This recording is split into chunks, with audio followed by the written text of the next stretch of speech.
So in this movement, we're looking at a laying 90-90 knee roll. Now with this, it's not necessarily about moving the knees, it's just where the foam roller is placed. But what we're actually trying to make a connection to here is sort of like our pelvis and our hips and the relationship they have when they move together.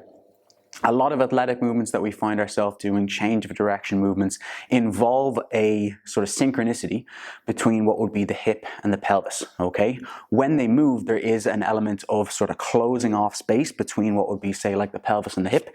If you see, for example, here, the idea is I can say shift into one side of my hip, and in doing so, we get kind of like a closing of the space, kind of like a shortening of the angle that's more relative towards, say, like the hip and the pelvis, and can happen on both sides. You think of a lot of the movements that we do in terms of sprinting, twisting, turning, all that sort of stuff. We have to have a good relationship with the musculature that's actually involved in sort of shortening that space.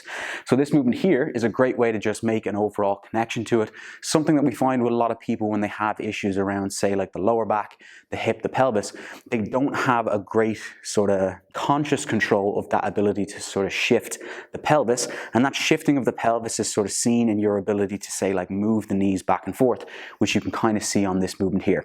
So with setting up for it, what you're going to do is you're going to get into a laying position kind of close to a wall. The reason why it's called a 90-90 position is because you are thinking of the knees being at 90 degrees and you're thinking of the hips being at 90 degrees. You want to find yourself a thick foam roller. You are going to be kind of crushing it to some degree, so make sure it is stiff and hard. What you're going to do then from here is lay the hands on the ground. We're just going to drive almost like we're sort of curling our heels into the wall a little bit, and that is going to raise what would be the bottom of the sacrum off the ground. It only needs to come off the ground a little bit. It doesn't need to be too high off the ground, and we need to have some element of stiffness, tension around our midsection and our core. From here, what you're going to do is start crushing the foam roller lightly, and you're going to feel sort of like the adductor complex of the legs turn on or switch on to some degree.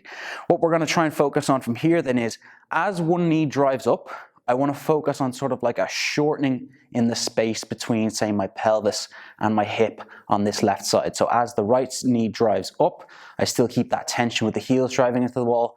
You can see here to a certain degree my right side being higher than the left. And then I switch and I roll the opposite way. I still keep that pressure on the foam roller, but now I'm trying to raise what would be my left knee up towards the ceiling, and I'm shortening this sort of space here between what would be the right side of my pelvis and the inside of my right hip as well. As I transition between the two, I'm just trying to keep that tension against the foam roller, and I'm also trying to not let my hip shift from side to side. I almost want to imagine to some degree that I've got two walls right beside my hips, and I don't want to touch those walls. So the movement is more kind of like an up-down as opposed to a switch from side to side. You're going to feel that over time your ability to connect is sort of limited in some sense, and what helps to some degree is trying to reach. So I'm reaching here with the right side of my knee, thinking of that kind of side of the pelvis and hip, that element of it elongating to some degree. And as I said, this side, this left side shortening and the space getting smaller. Try to connect to that tissue, really squeeze and hold for, say, 1 or 2 seconds, and then slowly transition out of it into the opposite direction, once again squeezing and holding. That squeezing and holding just gives you an opportunity to really connect to the tissue, because you're probably going to feel to some degree that it seems almost like it's dead. You're not really able to make much of a connection to the area, and that's obviously the importance of this drill. Now, it's a drill we can add in if it's more specific towards you and your needs. It's something I'd highly advise, say, adding into your warm-ups. It can become a secondary movement to maybe like a primary strength movement that you're doing in terms of your programming.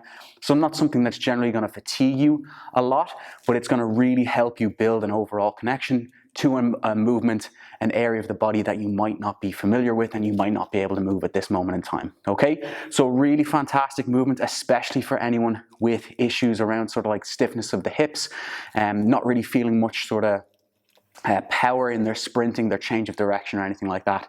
So certainly have a go at this one and let me know what you think. Be sure to like this video, subscribe to the page if you want to see more videos like this in the future, and I'll see you soon.